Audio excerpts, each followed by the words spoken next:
And by using colligative properties, we can determine molar masses of solute.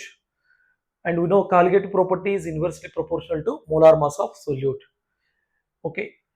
If based on colligative properties, we have two types of molar masses, normal molar masses and abnormal molar masses. If solute cannot undergo either association or dissociation, that is called normal molar mass.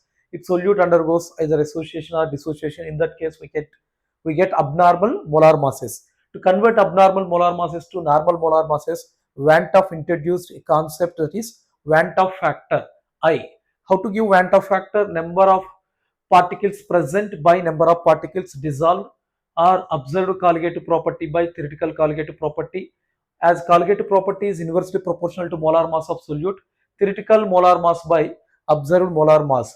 This is the Van't Hoff factor we use to convert abnormal molar masses to normal molar masses. In the case of normal molar masses, solute cannot undergo either association or dissociation. So number of molecules present is equal to, or number of particles present is equal to number of particles dissolved. So observed colligative property, theoretical colligative property, both are same.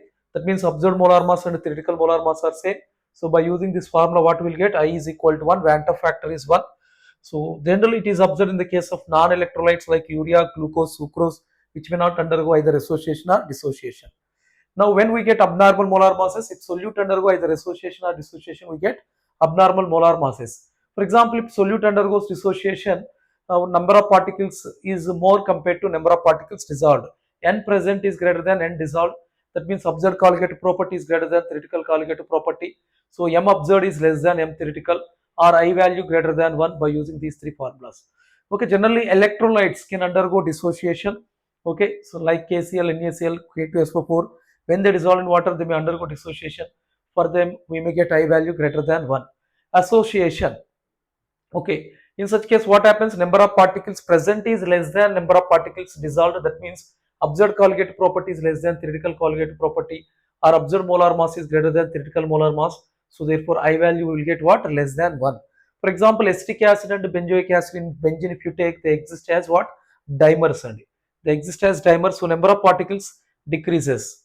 Okay. Now again, in association, two cases we have complete association, dissociation and partial dissociation. In again association also two cases we have complete association and partial association.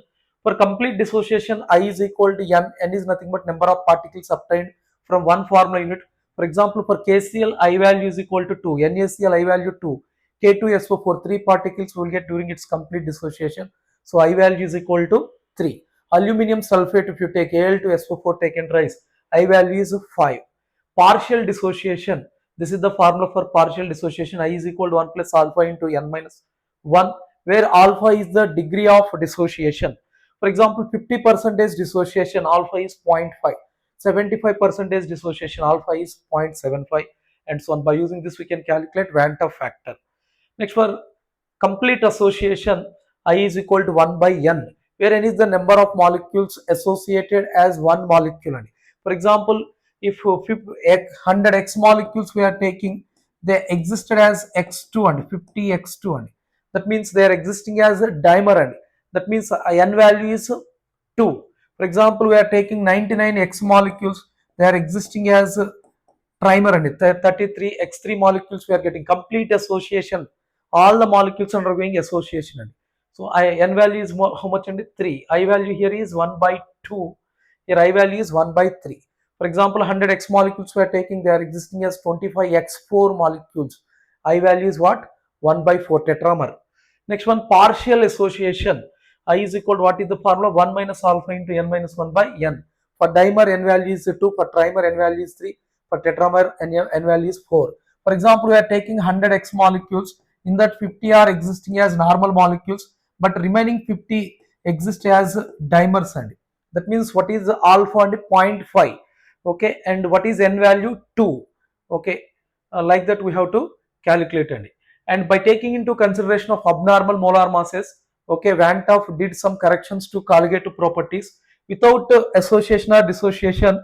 What is the expression for relative lowering of vapor pressure? P0 minus Ps by P0 is XB, mole fraction of solute. But by taking into consideration of association or dissociation, okay, we get abnormal molar masses.